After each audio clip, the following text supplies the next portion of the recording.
الحمد لله وكفى وسلام على عباده الذين اصطفى أما بعد فإن أصدق الحديث كتاب الله وخير الحديث هدي محمد صلى الله عليه وسلم وشر الأمور محدثاتها وكل محدثة بدعة وكل بدعة ضلالة وكل ضلالة في النار.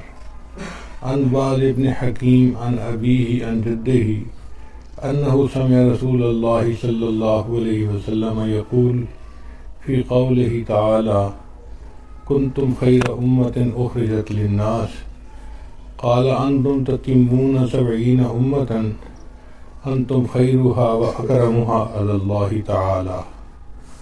سبحان ربك رب العزة عما يصفون وسلام على المرسلين والحمد لله رب العالمين. اللهم صل على سيدنا محمد وعلى آل سيدنا محمد وبارك وسلم. یہ کتاب مشکات المصابیح ایک شافعی عالم تھے جنہوں نے لکھی، اور یہ بنیادی طور پر عورتوں کے لیے لکھی گئی کہ وہ حدیث کی ساری کتابیں تو پڑھ نہیں سکتی، لہذا ایک ایسی کتاب ہونی چاہیے جس میں ساری کتابوں میں سے پھول چن کے گلدستہ بنا دیا جائے. عورتیں اس کتاب کو پڑھ لیں تو گویا انہوں نے حدیث کی کتابیں پڑھ لیں. مگر اللہ نے اس کتاب کو قبولیت دی کہ آج یہ کتاب صرف عورتیں ہی نہیں مرد بھی پڑھتے ہیں. یہ اخلاص کا معاملہ ہوتا ہے، جس کے ہاں جتنے اخلاص ہوتا ہے اللہ اس کو قبولیت دیتے ہیں. پھر یہ جو شافعی محدث تھے، انہوں نے اپنے روات جن سے انہوں نے حدیث کی روایت کی، ان کے اوپر ایک کتاب لکھی الاکمال، اور اس میں انہوں نے جو حدیث کے راوی تھے ان کا تذکرہ کیا. اس میں انہوں نے امام اعظم ابو حنیفہ رحمۃ اللہ کا بھی تذکرہ کیا، حالانکہ ان سے انہوں نے کوئی حدیث نہیں لکھی، نقل نہیں کی. اور پھر انہوں نے خود لکھا کہ اگرچہ میں نے ان سے کوئی حدیث روایت نہیں کی، لیکن میں اپنی کتاب میں برکت کے لیے ان کا تذکرہ کر رہا ہوں.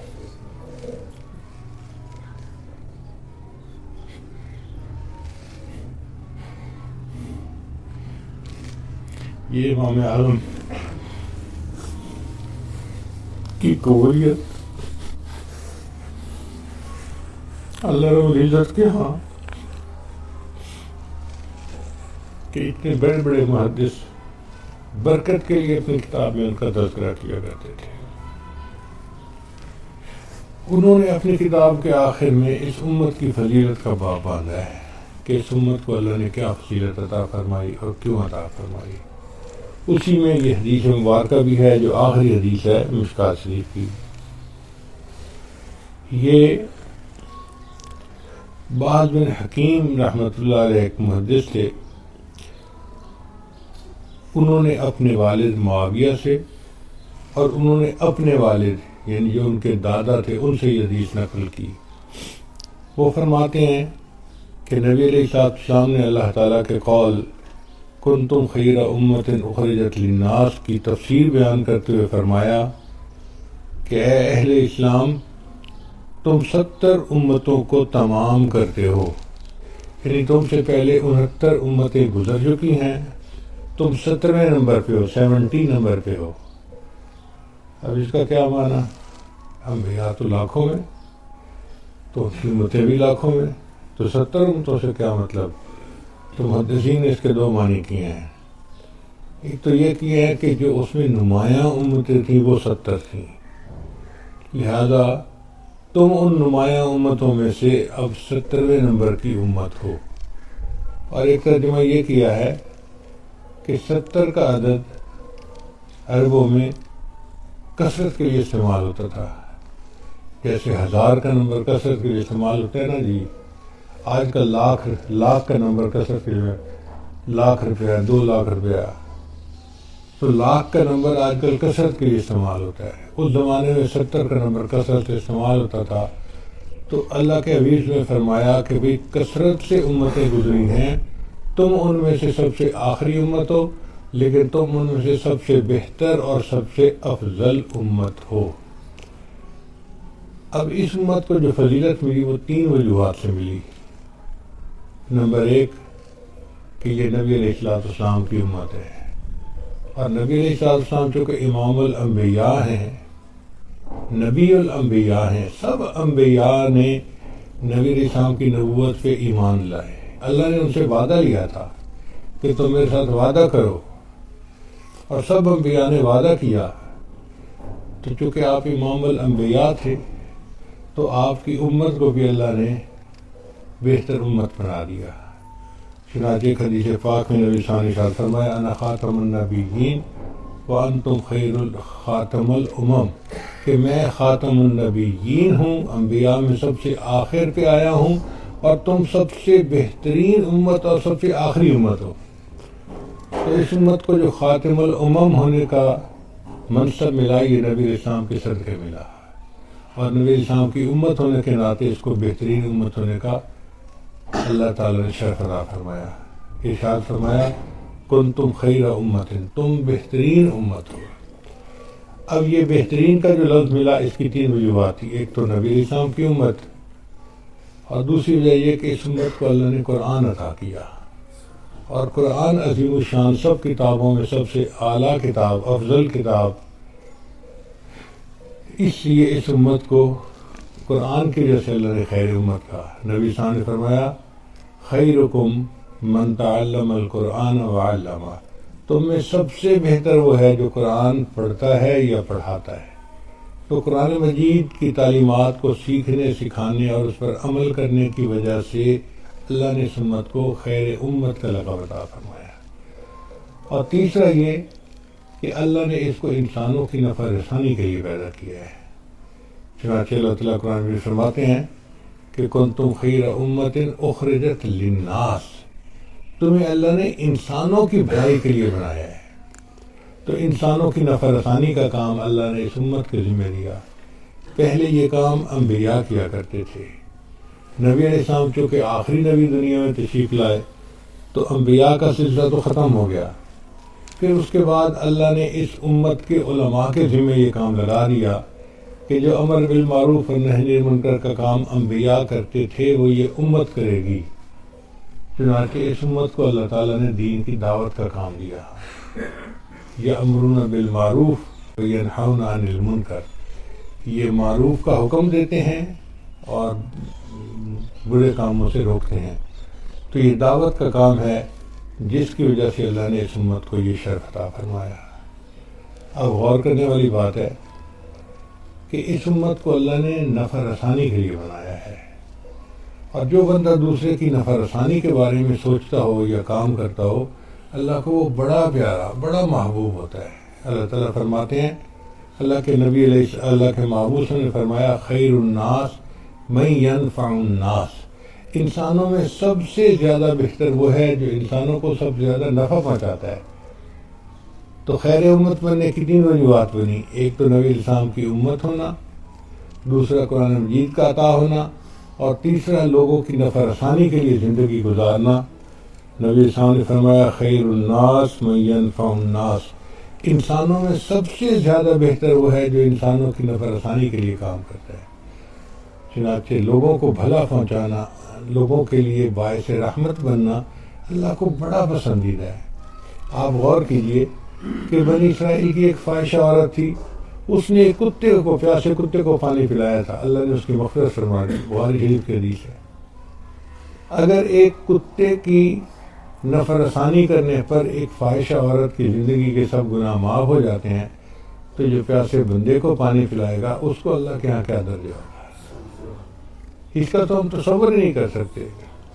حدیث مبارکہ میں ہے کہ قیامت کے دن اللہ تعالیٰ ایک بندے کو کہیں گے اے میرے بندے میں بھوکا تھا تو نے مجھے کھانا نہیں کھلایا۔ وہ کہے گا یا اللہ آپ تو بھوک اور پیاس سے منزہ اور مبرہ ہیں، آپ کو کیسے بھوک لگی اور آپ کو میں نے کھانا نہیں کھلایا؟ میرے بندے میں پیاسا تھا تو نے پانی نہیں پلایا۔ اللہ میں کیسے آپ کو پانی پلاتا، آپ کو تو پیاس نہیں لگتی۔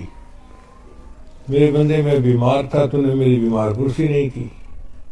تو بندہ کہے گا کہ یا اللہ یہ ہو کیسے سکتا ہے کہ آپ بیمار ہوں، آپ تو ان سے بالا تر ہیں۔ اللہ فرمائے گے فلاں موقع پر تیرا پڑوسی بھوکا اور پیاسا تھا، اگر تو نے اسے کھانا کھلایا ہوتا تو ایسا ہی ہوتا جیسے تو نے مجھے کھانا کھلایا، اگر تو نے اسے پانی پلایا ہوتا تو یہ ایسے ہی ہوتا جیسے تو نے مجھے پانی پلایا، اور اگر تو نے اس کی بیمار پرسی کی ہوتی تو ایسے ہی ہوتا جیسے تو نے میری بیمار پرسی کی۔ اب آپ اندازہ لگائیے کہ اس سے بڑا تصور تو دنیا میں نہیں پیش کیا جا سکتا۔ آپ ایک مدرسے میں رہتے ہیں اور آپ کو پتہ چلتا ہے کہ یہ ہمارے فلاں طالب علم بیمار ہیں یا فلاں استاد بیمار ہیں، وہ ساتھ والے کمرے میں ہیں، آپ نے صرف جا کے توبہ پرسی کرنی ہے۔ اس کا درجہ ایسا ہی ہے جیسے آپ نے اللہ تعالیٰ کی توبہ پرسی کی۔ اللہ اکبر کبیرہ۔ یعنی انسانی تاریخ میں اس سے اونچا تصور کسی قوم نے پیش نہیں کیا جو دین اسلام نے پیش کیا ہے کہ ایک انسان کی نفع رسانی کے لیے کرنا اللہ کو یہ اتنا اچھا لگتا ہے۔ اس لیے کتے کو پانی پلانے پہ اگر بخشش ہے تو پیاسے کو پانی پلانے پہ یقینی بخشش ہوگی۔ ہمیں چاہیے کہ ہم زندگی نفع رسانی کے لیے گزاریں، دوسروں کے لیے فائدہ مند بنیں۔ ہم تو نقصان کرنے کے لیے تیار ہوتے ہیں، نفع رسانی کے لیے تیار نہیں ہوتے۔ دیکھیں نفع ہوتا ہے دو طرح کا، ایک ہوتا ہے مادی نفع اور ایک ہوتا ہے روحانی نفع۔ مادی نفع تو یہ ہے کہ ہم راستے سے ایجاد چیز ہٹا دیں کہ کسی کو تکلیف نہ پہنچے، یا کھانا کھلائیں بھوکے کو، پیاسے کو پانی پلائیں، یا بھٹکے ہوئے کو راستہ بتائیں، یہ مادی نفع ہے۔ اور ایک روحانی نفع ہے، وہ کیا ہے؟ ایک آدمی بھٹکا ہوا ہے، غفلت کی محفل میں پڑا ہوا ہے، اس کو سمجھا بجھا کے نیکی کے راستے پہ لائیں۔ اب جس کو ہم نیکی کے راستے پر لائے اس کو ہم نے جہنم کی پیاس سے بچا لیا، اس کو ہم نے جہنم کے آگ سے بچا لیا، اس کو ہم نے قیامت دن کی ذلت سے بچا لیا۔ تو یہ روحانی فائدہ پہنچنے کا کتنا اس کو جو ہے وہ فائدہ ہوگا۔ پھر اس کو ہم نے ایک روٹی نہیں کھلائی، اس کو ہم نے جنت کا حقدار بنایا جہاں وہ اللہ کی کیا کیا نعمتیں کھائے گا، تو پھر اس پر کتنا بڑا اجر ہوگا۔ اس لیے ہر وقت دوسرے کا نفع سوچیں، دوسرے کا بھلا سوچیں، دوسرے کا اچھا سوچیں۔ نبی صاحب نے فرمایا الدین النصیحہ، دین سراسر خیر خواہی ہے۔ یعنی بدخواہ بندہ جو ہوتا ہے نا وہ دیندار نہیں ہوتا، اس کا دین سے واسطہ ہی کوئی نہیں ہوتا، کیونکہ دینداری اور خیر خواہی یہ آپس میں لازم و ملزوم ہیں، ان میں چولی دامن کا ساتھ ہے۔ تو ہر بندہ جو کلمہ گو ہے اس کو خیر خواہ ہونا چاہیے، ہر کسی کا خیر خواہ، ہر کسی کا خیر خواہ، اپنوں کا، پرایوں کا، سب کا خیر خواہ۔ نبی علیہ السلام کی خیر خواہی کا حال دیکھو کہ مسلمانوں کے لیے تو دعائیں کرتے ہی تھے، آپ صلی اللہ علیہ وسلم کفار کے لیے بھی دعائیں فرماتے تھے۔ حدیث مبارکہ میں ہے کہ ایک دفعہ اہل مکہ کے اوپر قحط آ گیا، بارش نہیں ہوتی تھی اور وہ بھوکے مرنے لگے، تو انہوں نے نبی اسلام کو خط لکھا کہ آپ بہت اچھے اخلاق والے ہیں، اگرچہ ہم آپ کے جان کے دشمن ہیں اور آپ کے دین کو نہیں مانتے، مگر ہم توقع کرتے ہیں کہ اس مصیبت میں آپ ہمارا ساتھ دیں گے اور ہمارے لیے اپنے رب سے دعا کریں گے۔ نبی علیہ السلام نے ان جانی دشمنوں کے لیے دعا فرمائی، اللہ نے قحط کو ختم کر دیا۔ جو آسی کو کملی میں اپنی چھپا لے، جو دشمن کو بھی زخم کھا کر دعا دے، اسے اور کیا نام دے گا زمانہ، وہ رحمت نہیں ہے تو پھر اور کیا۔ تو نبی علیہ السلام کی یہ خیر خواہی دشمنوں کے اوپر بھی تھی۔ چنانچہ قرآن مجید میں ایک سورت کا نام النمل ہے، نمل کہتے ہیں چونٹی کو، اور اس کا واقعہ بھی ہے اس سورت میں۔ پڑھنے والا بندہ حیران ہوتا ہے کہ قرآن مجید اللہ کا کلام ہے، اس شاہانہ کلام میں چونٹی کا تذکرہ یا چونٹی کے واقعے کا تذکرہ، یہ عجیب سی بات ہے۔ مفسر نے لکھا اس کی وجہ یہ تھی کہ کچھ چونٹیاں چل پھر رہی تھیں، تو سلیمان علیہ السلام کا لشکر ادھر آ رہا تھا، تو ایک چیونٹی نے پہلے سے اندازہ لگا لیا کہ لشکر آ رہا ہے، ایسا نہ ہو کہ دوسری چیونٹیوں کو پاؤں کے نیچے مسل کے چلا جائے، تو اس نے آواز لگائی، اعلان کیا، یا ایھا النمل ادخلوا مساکنکم، کہ اے چیونٹیوں اپنے اپنے بلوں میں گھس جاؤ، ایسا نہ ہو کہ لشکر تمہیں نقصان پہنچا کے چلا جائے۔ اب اس چیونٹی نے جو دوسری چیونٹیوں کے ساتھ خیر خواہی کی، اللہ کو یہ اتنی اچھی لگی، اللہ نے سورت کا نام بھی النمل کے اوپر رکھا، اور اللہ نے اس کا تذکرہ بھی کیا قرآن مجید میں۔ اگر ایک چیونٹی کی خیر خواہی اللہ کو اتنی اچھی لگتی ہے، ایک انسان دوسرے انسان کی خیر خواہی کرے گا، اللہ کو کتنی اچھی لگے گی۔ چنانچہ امام غزالی رحمۃ اللہ کا مشہور واقعہ ہے کہ خواب میں کسی کو نظر آئے، اس نے پوچھا حضرت آگے کیا بنا؟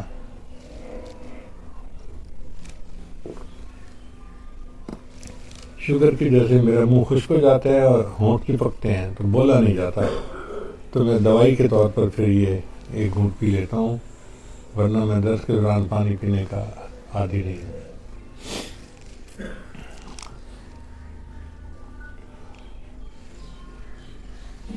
کیا بات ہے؟ ہاں، تو امام غزالی رحمۃ اللہ علیہ خواب میں کسی کو نظر آئے اپنی وفات کے بعد، اس نے پوچھا کہ حضرت آگے کیا بنی؟ کہنے لگے اللہ نے میری بخشش فرما دی۔ اس نے کہا حضرت بخشش تو ہونی تھی، آپ نے تو اتنی مارکۃ الآراء کتابیں لکھی کہ آپ کی کتابیں پڑھ پڑھ کے لوگ جو ہیں وہ نیک بنتے ہیں، اور ائمہ حضرات جو ہیں وہ جمعے کے خطبے دیتے ہیں اور لوگوں کو نصیحتیں کرتے ہیں، لہذا آپ کی تو بخشش ہونی تھی۔ تو امام غزالی نے فرمایا کہ نہیں، وہ کتابوں والا عمل تو سامنے آیا ہی نہیں تھا، ایک ایسے عمل پر بخشش ہو گئی جو مجھے یاد ہی نہیں تھا، چھوٹا سا عمل تھا، اللہ کو پسند آ گیا۔ حضرت ہمیں بھی پتہ ہے وہ کون سا عمل ہے؟ تو فرمایا کہ میں ایک مرتبہ بیٹھا لکھ رہا تھا، اس زمانے میں قلم دوات ہوتی تھی، تو جب سیاہی خشک ہو جاتی تھی تو دوات سے دوبارہ سیاہی لے کے پھر لکھتے تھے، تو کہتے ہیں کہ میں نے دوات میں قلم ڈالی اور جب باہر نکالی تو ایک مکھی جو تھی وہ اس کی نوک کے اوپر آ کے بیٹھ گئی۔ اب میں چاہتا تو میں لکھ لیتا، مگر مجھے خیال آیا یہ پیاسی ہوگی اور یہ چاہتی ہے کہ میں سیاہی پی لوں، تو اس کو پینے دو، موقع دو۔ تو میں نے قلم کو ایک لمحے کے لیے روک لیا، وہ مکھی اڑ کے چلی گئی، میں نے لکھنا شروع کر دیا۔ یہ جو میں نے تھوڑی دیر کے لیے قلم کو روک لیا تھا، اللہ کو یہ عمل پسند آیا کہ تو نے ایک مکھی کی پیاس کا خیال رکھا، میں تجھے جہنم کی پیاس سے نجات دوں۔ سوچنے والی بات ہے، ایک مکھی کی پیاس پر اگر بندے کی مغفرت ہو جاتی ہے، تو ہم اگر کسی کا دنیا کے اندر مادی فائدہ کریں گے تو ہماری بخشش کیوں نہیں ہوگی؟ ہماری بھی یقیناً بخشش ہوگی۔ اور پھر اس سے بڑا رتبہ روحانی پیاس، ایک بندے کی علمی پیاس ہے اور کوئی بندہ اس کو بجھا دیتا ہے، اس کو اس کے علم کا جواب دے دیتا ہے، تو کتنا اجر ملے گا؟ یا کوئی بندہ کسی کو نیکی کے راستے پر لے آتا ہے اور اس کو جہنم کی ذلت سے بچا کر جنت کی عزت عطا کروا دیتا ہے، تو یہ کتنا بڑا درجہ ہے، اس پر اللہ کتنے خوش ہوں گے۔ اس لیے ایک موٹی سی بات ذہن میں بٹھا لیجئے کہ ہم نے خیر خواہی کی زندگی گزارنی ہے، کسی کی بھی ہو، ہر وقت اپنی نیت خیر خواہی کی رکھیں، بدخواہی تو دل میں آنے ہی نہ دیں، کیونکہ بدخواہ بندہ جو ہوتا ہے نا وہ دیندار نہیں ہوتا۔ الدین النصیحہ، دین وہی ہے جو خیر خواہی ہے، اور جہاں خیر خواہی نہیں وہاں دین نہیں ہے، کچھ اور ہے۔ تو نبی رسول نے فرمایا کہ تم 70 نمبر والی امت ہو اور تم بہترین امت ہو، اور یہ بہترین امت جو کا لقب ملا یہ نبی علیہ السلام کی امت ہونے کی وجہ سے بنا۔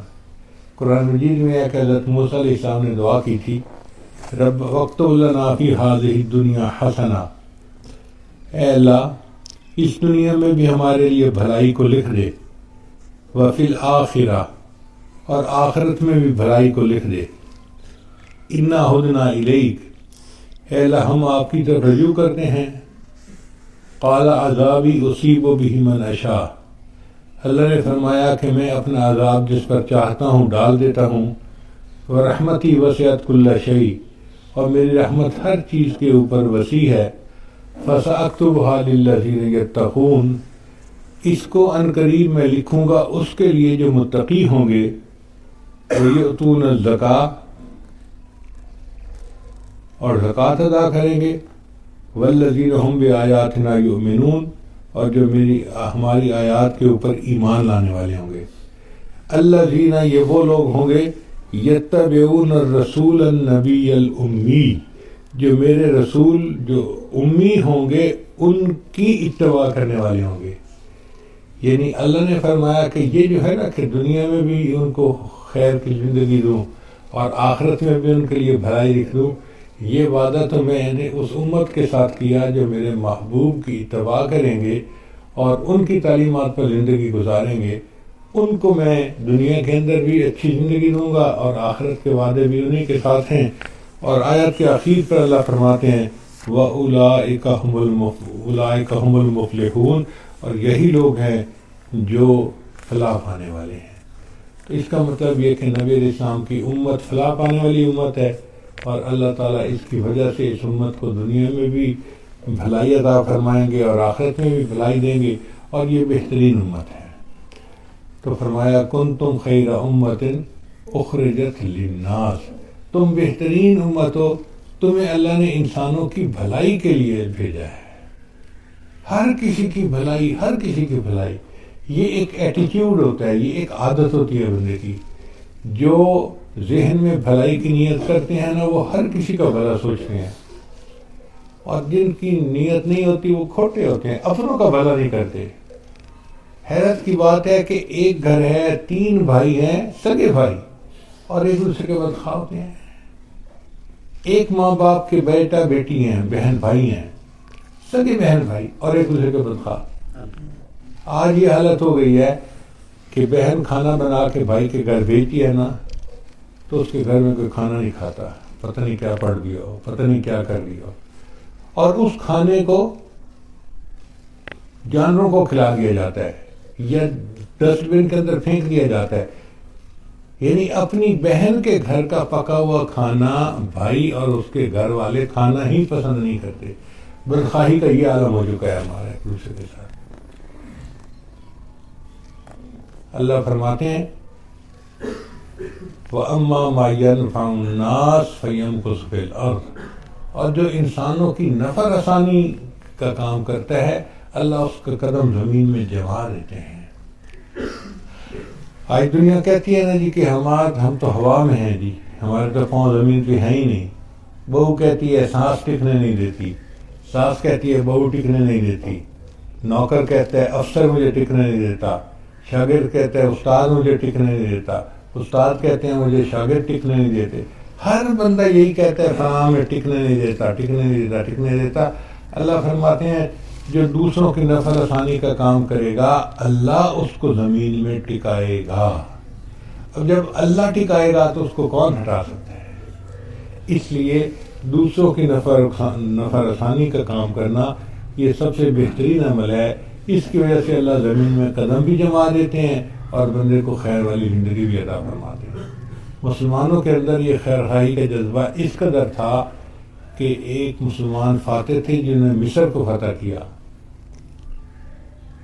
تو جب مصر فتح ہو گیا تو انہوں نے اپنی فوج کو کہا کہ بھئی آؤ اور اپنے خیمے اکھاڑو اور ہم شہر میں جائیں۔ تو سب آئے اور سب نے اپنے خیمے اکھاڑ لیے، ایک خیمہ کھڑا ہے۔ وہ خیمہ کس کا تھا؟ جو امیر لشکر تھا۔ ان سے کسی نے پوچھا جی کہ آپ نے اپنا خیمہ نہیں اکھاڑا؟ کہنے لگے میں خیمے میں گیا تھا اور ایک کبوتری نے اس کے اندر انڈے دے دیے تھے، تو میں نے پسند نہیں کیا کہ اپنی وجہ سے ایک جاندار کی تکلیف کا باعث بنوں۔ میں خیمے کے بغیر گزارا کر لوں گا مگر خیمہ یہ رہنے دوں گا۔ وہ خیمہ وہیں پر رہا اور وہاں پر ایک شہر آباد ہو گیا جو آج بھی مصر کے اندر موجود ہے۔ اب آپ اندازہ لگائیں کہ ایک وقت تھا کہ ہماری خیرخواہی کا جذبہ یہاں تک تھا کہ ہم جانوروں کو بھی نقصان یا تکلیف نہیں دینا پسند کرتے تھے۔ ہمارے سلسلہ کے ایک بزرگ تھے حضرت خواجہ باقی باللہ رحمۃ اللہ علیہ، تو بڑے اللہ والے تھے، سمرقند رہنے والے تھے، اور سمرقند کے اندر بہت سردی ہوتی ہے، بہت سردی ہوتی ہے۔ ایک رات یہ تہجد کے لیے اٹھے، وضو کیا اور جلدی سے چند رکعتیں پڑھیں اور ٹھٹر رہے تھے سردی سے، تو انہوں نے سوچا کہ میں جلدی سے رضائی کے اندر بیٹھ کے جو ہے نا پھر میں اپنا ذکر مراقبہ کروں گا اور بیٹھ جاؤں گا۔ اب جب آئے تو بستر کے اوپر دیکھا کہ ان کی رضائی کے اندر ایک بلی گھس گئی تھی اور وہ لیٹی ہوئی تھی۔ تو انہوں نے کہا کہ اب میں نے اگر رضائی کے اندر جگہ بنائی تو بلی کی نیند خراب ہو جائے گی اور بلی چلی جائے گی، میں سردی برداشت کر لیتا ہوں، بلی کی نیند خراب نہیں کرتا۔ تو مصلے پہ آ کے بیٹھ گئے، مصلے پہ ٹھٹھرتے رہے۔ اسی رات ان کے شیخ کو خواب آیا کہ ان کو کہو کہ یہ یہاں سے انڈیا چلے جائیں، وہاں ایک بڑے ولی ان سے بیعت ہوں گے اور ان کا فیض بہت پھیلے گا۔ چنانچہ ان کے شیخ نے ان کو حکم دیا کہ آپ سمرقند کو چھوڑ کر انڈیا چلے جائیں۔ اب اس زمانے میں سمرقند اولیاء کا مرکز تھا، اس کو چھوڑ کے جانا بڑا مشکل کام تھا، مگر جب شیخ نے حکم دیا تو خواجہ باقی باللہ رحمۃ اللہ علیہ وہاں سے ہجرت کر کے انڈیا آئے، اور یہاں پر امام ربانی مجدد ثانی رحمۃ اللہ ان سے بیعت ہوئے، اور ان کے ذریعے سے ان کا فیض پورے پاک و ہند کے اندر نہیں دنیا کے اندر پھیلا۔ تو اگر ایک بلی کے ساتھ خیر خواہی کرنے پر اتنا بڑا روحانی مرتبہ ملتا ہے، مولانا روم رحمۃ اللہ علیہ کو یہ ولایت کیسے ملی؟ ایک کتے کے ساتھ خیر خواہی کی تھی۔ ہمارے خواجہ بہاؤالدین نقشبند بخاری رحمۃ اللہ کو نقشبندی نسبت جو ملی وہ اس طرح ملی کہ بیمار کتے کی انہوں نے تیمارداری کی تھی، اللہ نے ان کو نسبت کا نور عطا فرما دیا۔ اگر کتے اور بلیوں کی پیاس کا خیال رکھنے پر اور ان کی تیمارداری کرنے پر اتنے بڑے رتبے ملتے ہیں، ہم انسانوں کے ساتھ خیر خواہی کریں گے تو ہمیں کتنے رتبے ملیں گے۔ اس لیے جہاں جس کی خدمت کا موقع ملے اس کو اللہ کی رضا سمجھتے ہوئے خوب خدمت کریں، خوب دوسروں کے کام آئیں۔ یہی صحابہ کرام کا طریقہ تھا، وہ اپنے نہیں سب کی خدمت کرتے تھے۔ واقعات آپ نے سنے ہوئے ہیں، حضرت ابوبکر صدیق عنہ کا واقعہ کہ وہ کس طرح ایک بوڑھی عورت کی خدمت کیا کرتے تھے، حضرت عمر عنہ کا واقعہ کس طرح انہوں نے 2 یتیم بچوں کی ماں کی خدمت کی اور اس کے دل کو خوش کیا۔ تو ہم بھی اس چیز کو اپنائیں۔ ہم تو اپنے گھر مدرسے سے جاتے ہیں نا، تو طلباء گھر میں جا کے ایک کام نہیں کرتے، ماں باپ شکوہ کرتے ہیں کہ یہ شہزادہ مدرسے سے آتا ہے تو ہم اس کی رضا میں لگے رہتے ہیں کہ یہ راضی رہے، اور یہ موڈ بنا کے بیٹھا رہتا ہے، نہ کسی سے بات کرتا ہے، نہ کسی سے جو ہے نا وہ لین دین کوئی تعلق نہیں ہوتا، اور گھر میں رہتا ہے۔ تو بھی ایسے نہیں کرنا چاہیے۔ ایک طالب علم کو چاہیے کہ وہ تو موقع سمجھے کہ میری عمر کا حصہ ایسا ہے کہ میں جس کی چاہوں خدمت کروں۔ یہ خدمت کا موقع مل جانا بھی اللہ کی رحمت ہوتی ہے۔ ایک دفعہ اپنے حضرت رحمۃ اللہ کے ساتھ ہم ایک بڑے عالم تھے، بڑے شیخ تھے، ان کے پاس گئے تو وہ لیٹے ہوئے تھے، تو حضرت نے خاموشی سے مجھے ایسے اشارہ کیا کہ تم نے بولنا نہیں، اور جا کے بیٹھے اور ان کے پاؤں دبانے شروع کر دیے۔ اب جیسے ہی پاؤں دبائے تو وہ پوچھا کون ہے؟ انہوں نے پوچھا کون؟ تو حضرت نے کہا غلام حبیب۔ کہا غلام حبیب کون؟ بس میں آپ کا غلام۔ تو وہ اٹھ بیٹھے، پھر انہوں نے پاؤں سمیٹ لیے، تو حضرت کی آنکھوں میں آنسو آ گئے، فرمانے لگے یہ کیسا وقت آ گیا کہ اب میں کسی کے پاؤں دبانا بھی چاہوں تو کوئی مجھے دبانے نہیں دیتا، اب میں کسی کے پاؤں دبانا بھی چاہوں تو کوئی مجھے دبانے نہیں دیتا، یہ کیسا وقت آ گیا ہے۔ آپ خوش نصیب ہیں کہ عمر کے اس حصے میں ہیں کہ آپ کسی استاد کی، کسی شیخ کی خدمت کرنا چاہیں تو آپ کو موقع ملے گا، ماں باپ کی خدمت کرنا چاہیں آپ کو موقع ملے گا، اور یہ موقع ہمیشہ نہیں ملتے۔ میں نے الحمدللہ اپنی زندگی میں اپنی والدہ کی بہت خدمت کی، یہ نہیں کہ خدمت نہیں کی، بہت خدمت کی، اتنی خدمت کی کہ ہزاروں میں کوئی ایک بھی اتنی نہیں کرتا ہوگا۔ میرا ایک اصول تھا کہ والدہ صاحبہ کھڑی ہے تو میں بیٹھتا نہیں تھا، پہلے والدہ بیٹھتی تھی پھر میں بیٹھتا تھا، اور اکثر و بیشتر ایسا ہوتا تھا کہ وہ چارپائی پہ بیٹھتی تھیں تو میں نیچے فرش پہ ان کے پیروں میں بیٹھ جاتا تھا۔ وہ مجھے ہمیشہ کہتی تھی بیٹا چارپائی پہ بیٹھو، کرسی پہ بیٹھو، ادھر بیٹھو۔ میں کہتا تھا امی مجھے اجازت دے دے، بس میں آپ کے پاؤں میں بیٹھوں، مجھے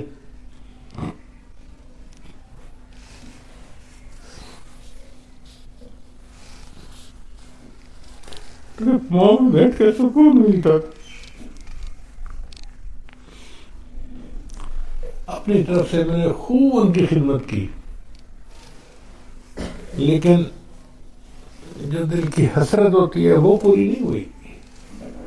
اب میرا دل کرتا ہے کہ جو اللہ نے مجھے اب دنیا کی آسانیاں دے دی، فراوانیاں دے دی، اس وقت میری والدہ زندہ ہوتی تو میں ان کی کیا کیا خدمت کرتا، مگر اب نہیں ہے۔ عمر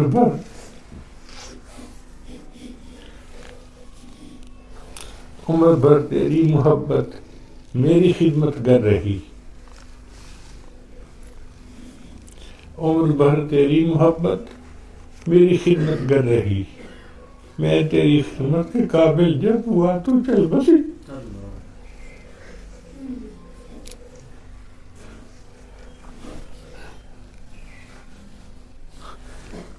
بیٹا جب ماں کی خدمت کے قابل ہوتا ہے تو عام طور پر ماں باپ چلے جاتے، پھر موقع نہیں ملتے۔ تو اب طالب علم ہے، اپنے ماں باپ کی خدمت کریں، اپنے بڑوں کی اساتذہ کی خدمت کریں، اور ایک بات دل میں بٹھا لیں کہ ہم نے دوسرے کی نفع رسانی کے لیے زندگی گزارنی ہے، ہماری ذات سے دوسرے کو فائدہ ہونا چاہیے، اچھی نیت ہوگی، ہماری ذات سے دوسرے کو فائدہ ہوگا تو اس پر اللہ تعالیٰ ہماری بخشش فرما دیں گے۔ مشہور واقعہ ہے کہ ابراہیم ادم ایک بادشاہ تھے اور چاہتے تھے کہ میں اللہ کا ولی بن جاؤں۔ ایک مرتبہ انہوں نے خواب دیکھا کہ کوئی بوڑھا آدمی ہے اور وہ بیٹھا ہوا کچھ لکھ رہا ہے، تو اس سے پوچھا بھئی آپ کون ہیں، کیا لکھ رہے ہیں؟ اس نے کہا میں فرشتہ ہوں اور میں لکھ رہا ہوں ان بندوں کے نام جن کو اللہ جو اللہ سے محبت کرتے ہیں۔ بھئی میرا نام ہے اس میں؟ انہوں نے کہا آپ کا نام اس میں کیسے ہو سکتا ہے، آپ تو بادشاہ ہے، سارا دن دربار میں بیٹھتے ہیں اور بس مخلوق کے کاموں میں لگے رہتے ہیں، آپ کا نام کہاں اللہ کے چاہنے والوں میں؟ یہ تو فقیر لوگوں ہیں جو مصلوں پہ بیٹھتے ہیں، اللہ کو راضی کرتے ہیں۔ تو ابراہیم ادم نے کہا کہ اچھا اگر میرا نام اس میں شامل نہیں ہو سکتا کہ میں مصلے کی عبادت زیادہ نہیں کرتا تو میں سارا دن اللہ کے بندوں کے کام تو کرتا ہوں نا، تو آپ میرا نام اس فہرست میں لکھ لیں جو اللہ کے بندوں سے محبت کرتے ہیں۔ تو اس نے کہا کہ اچھا ٹھیک ہے، میں اس لسٹ میں لکھ لوں گا جو اللہ کے بندوں سے محبت کرتے ہیں۔ خواب ختم ہو گیا۔ کچھ عرصے بعد ابراہیم اعظم نے دوبارہ یہی خواب دیکھا، اب وہ بوڑھا بیٹھا لکھ رہا ہے۔ تو ابراہیم اعظم نے پوچھا بھائی کیا لکھ رہے ہو؟ اس نے کہا میں ان لوگوں کے نام لکھ رہا ہوں جن سے اللہ محبت کرتے ہیں۔ اچھا اس میں میرا نام ہے؟ اس نے کہا دیکھو پہلے نمبر پہ تمہارا نام۔ کیوں؟ اس نے کہا اس لیے کہ جو اللہ کے بندوں سے محبت کرتا ہے نا، اللہ فرماتے ہیں میں اس بندے سے محبت کرتا ہوں۔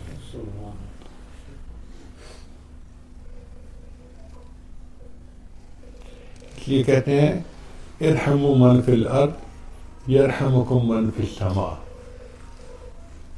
کہ جو زمین پہ ہے تم ان پہ رحم کھاؤ تو جو آسمانوں والا ہے وہ تم پہ رحم کھائے گا۔ ہم اللہ کے بندوں سے اللہ کے لیے محبت کریں گے اور اس کے بدلے اللہ ہمارے ساتھ محبت فرمائیں گے۔ چنانچہ فرمایا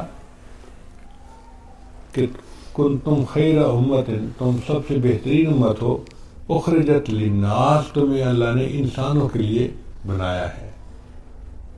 اور اس میں جو بہترین عمل کیا ہے کہ دوسروں کو نیکی کا حکم کرنا، برائی سے منع کرنا، اور خیر دوسرے کے لیے خیر کا باعث بننا، چاہے مادی اعتبار سے ہو چاہے روحانی اعتبار سے ہو. جس بندے کی نیت اچھی ہوگی اور دوسروں کے لیے خیر کا باعث بنے گا وہ کامیاب بندہ ہے. اللہ تعالیٰ اس کی بخشش فرمائیں گے اور اس کو اللہ تعالیٰ اپنے مقبول بندوں میں شامل فرمائیں گے.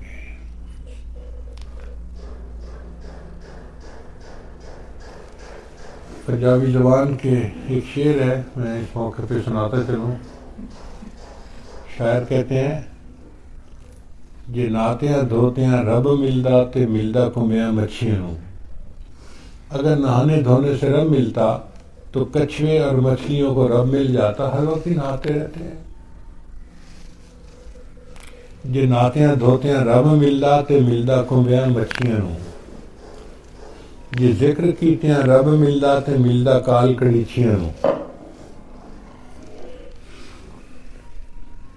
ایک چھوٹا سا پرندہ ہوتا ہے، اس کو ہم کال کڑیچی کہتے ہیں اپنی پنجابی زبان میں. وہ شام کو دیواروں کے ساتھ، چھتوں کے ساتھ آ کے چپک جاتا ہے اور ساری رات آواز نکالتا رہتا ہے. تو شاعر اس کی بات کرتے ہیں کہ اگر ذکر کرنے سے رب ملتا تو وہ تو ساری ساری رات پرندہ اللہ کو یاد کرتا ہے، اس کو رب مل جاتا. جے سر منایا رب ملدا تے ملدا بھیڑاں سسیاں نوں. ایک بھیڑ کی نسل ہے، اس کو سسی کی بھیڑ کہتے ہیں. اس کے سر کے بال بہت چھوٹے ہوتے ہیں اور باقی جسم پہ بال لمبے لمبے ہوتے ہیں. اس کی پہچان ہی یہی ہے کہ سر کے بال بہت چھوٹے اور باقی بال بہت لمبے لمبے پورے جسم کے. وہ کہتے ہیں کہ اگر سر منانے سے رب ملتا تو اس کو رب مل چکا ہوتا. جے نہاتیاں دھوتیاں رب ملدا تے ملدا کمبیاں مچھیاں نوں. جے ذکر کیتیاں رب ملدا تے ملدا کال کڑیچیاں نوں. جے سر منایا رب ملدا تے ملدا بھیڑاں سسیاں نوں. جے جتیاں ستیاں رب ملدا تے ملدا دانداں کھسیاں نوں. اگر پاک دامنی کی زندگی گزارنے سے رب ملتا تو جو خسی بیل ہوتے ہیں وہ تو اپنی مادہ کے ساتھ قریب ہی نہیں جا سکتے، تو ان کو رب مل جاتا، چونکہ ان کا تو مادہ کے ساتھ ملاپ ہوتا ہی نہیں ہے. وہ کہتے ہیں کہ نہیں، ان چیزوں سے رب نہیں ملتا. آخر سے آ کے پھر وہ نتیجہ نکالتے ہیں کہ رب ملدا تے ملدا نیتاں اچھیاں نوں. کہ رب اگر ملتا ہے تو نیت اچھی والے لوگوں کو رب ملتا ہے. جس کی بھی نیت اچھی ہوگی نا اس کو رب ملے گا، اور جس کی نیت خراب ہوگی، نیت میں ٹیڑھا پن ہوگا، اس کو رب نہیں ملتا. تو اللہ تعالیٰ ہمیں نیک نیتی کی زندگی گزارنے کی توفیق عطا فرمائے. اور یہ ذہن میں رکھ لو کہ بس ہم نے اللہ کے بندوں کے لیے نفع کا باعث بننا ہے، رحمت کا باعث بننا ہے، اذیت کا باعث نہیں بننا. اگر ہماری یہ کوشش ہوگی اور ہم ایسا کریں گے تو اللہ کے ہاں ہم مقبول ہوں گے. اللہ تعالیٰ آپ سب حضرات کا یہاں تشریف لانا قبول فرمائے. مجھے تو شروع میں کہا گیا تھا کہ جی بچیوں کی آخری حدیث کا درس ہے تو وہ آپ دے کے دعا کروا دیں، تو میں نے ہاں کر دی تھی. پھر مشکات شریف کے طلباء آ گئے کہ جب آپ نے بچیوں کو درس دینا ہے تو وہ تو دور بیٹھی ہوں گی تو ہم سامنے بیٹھ جائیں گے. ہم نے کہا چلو یہ بھی ٹھیک ہے. پھر بخاری شریف کے طلباء آ گئے، چند ایک تین طلباء آئے تھے کہ جب مشکات والوں نے پڑھنی ہے تو ہم بھی مشکات کی ایک آخری حدیث پڑھ لیں گے. ہم نے کہا ٹھیک ہے. پھر تخصص والے طلباء تشریف لے آئے کہ جی جب آپ کا درس ہونا ہی ہے تو پھر ہم بھی آ جائیں گے. ہم نے کہا بہت اچھا. اور آج مجھے پتہ چلا کہ یہاں ماشاءاللہ بڑے بڑے استاد جو شیخ الحدیث نووی تشریف لائے ہیں. تو ایک طالب علم کو آزمائش میں ڈالنے والی بات ہے. بہرحال جو اللہ نے چاہا اس عاجز نے آپ کی خدمت میں عرض کر دیا. اللہ تعالی ہمیں نیک نیتی کی زندگی عطا فرمائے اور دوسروں کے لیے باعث رحمت بن کر رہنے کی توفیق عطا فرمائے. وآخر دعوانا ان الحمد للہ رب العالمین.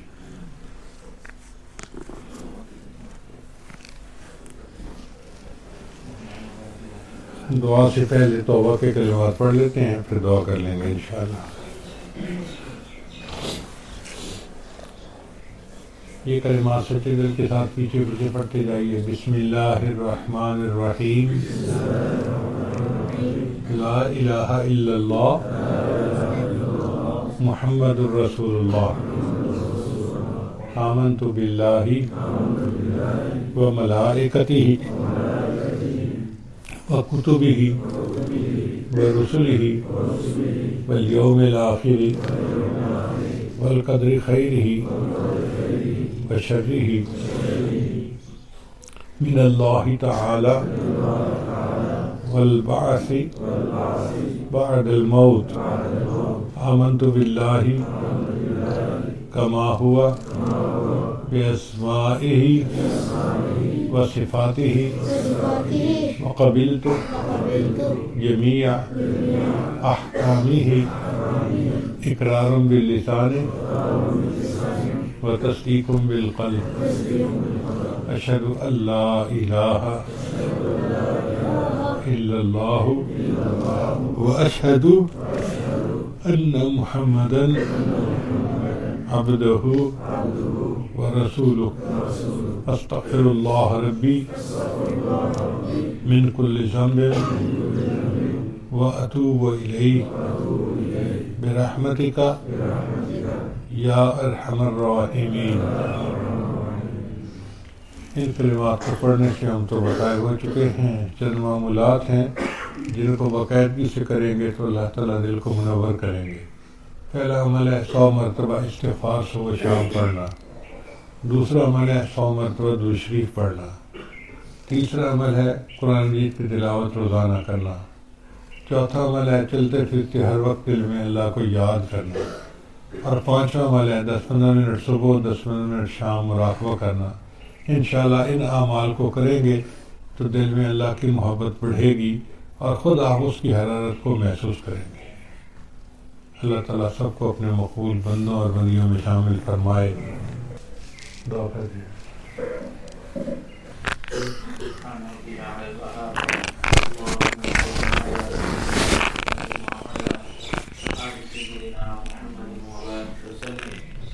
ربنا آتنا في الدنيا حسنة وفي الآخرة حسنة وقنا عذاب النار.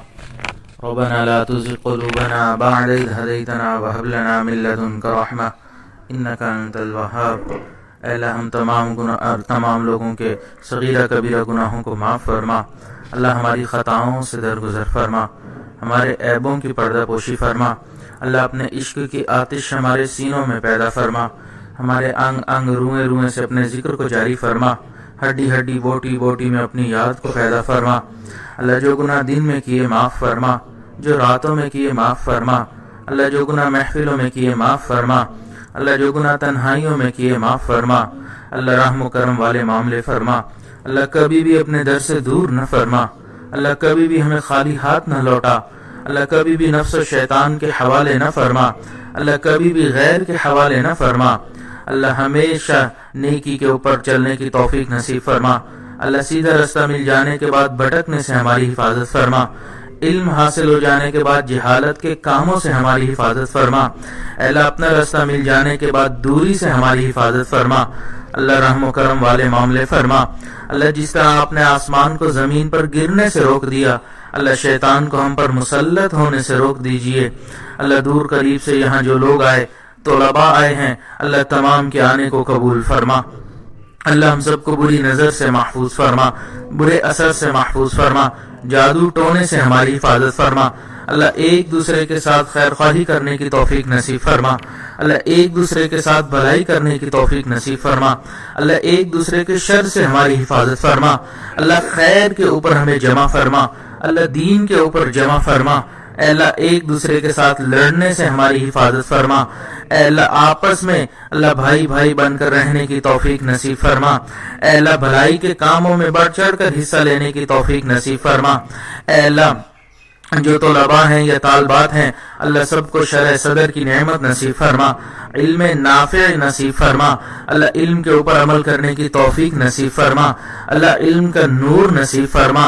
اے اللہ قرآن پاک کی معرفت نصیب فرما، علم کی معرفت نصیب فرما، اللہ اساتذہ کی محنتوں کو قبول فرما، اے اللہ اس ادارے کو دن دگنی رات چوگنی ترقی نصیب فرما، اے اللہ جو بھی ضروریات ہیں اللہ اپنے غیبی خزانوں سے پورا فرما، اے اللہ رحم و کرم والے معاملے فرما، اے اللہ ہمارے حضرت کی صحت میں برکت نصیب فرما، اے اللہ برکت والی لمبی عمر نوح نصیب فرما، صحت و عافیت والی زندگی نصیب فرما، اللہ کامل شفا والی زندگی نصیب فرما، اللہ ہر طرح کے شر پسندوں کے شر سے محفوظ فرما، دوستی کے رنگ میں دشمنی کرنے والوں سے حفاظت فرما، اللہ رحم و کرم والے معاملے فرما، اے اللہ جتنے حاضرین ہیں یا دور بیٹھی طالبات ہیں اللہ تمام کو ان دعاؤں میں حصہ نصیب فرما، تمام کی نیک حاجات کو پورا فرما، اے اللہ ہم نے جو مانگا عطا فرما، جو مانگنا چاہیے تھا نہیں مانگ سکے آپ جانتے ہیں اللہ ہمیں وہ بھی عطا فرما، ہماری ان دعاؤں کو اپنی رحمت سے قبول فرما،